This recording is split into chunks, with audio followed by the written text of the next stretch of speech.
Kokana gitti. Kokan git. Yukarı. O ana Bunu eksen kabul et.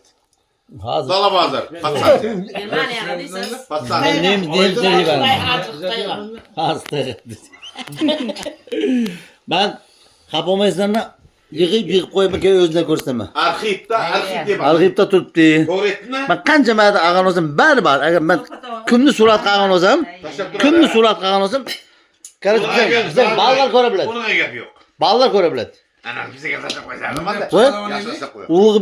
Ulubek u da çıksana çıkar ya. Ulubek joralar da bir yazsana YouTube'ga çıktı. İnternette. İnternet çıktı. YouTube'dan Ha. koyamaz. Ha YouTube koyalım. Ertege bize telefon yoğurt koysak. Ya Osman Ulubek'te koysana çıktı. Assalamu aleyküm hizmetdaşlar. Aman asanslarına kedip Biz bunu bildirir. İlgari Zahir gelsin, Zahir kabul etti. Koyman YouTube'ga değer da. Koyman değer. Sen Hazır. kocaman bilmeydi. Bilmeydi.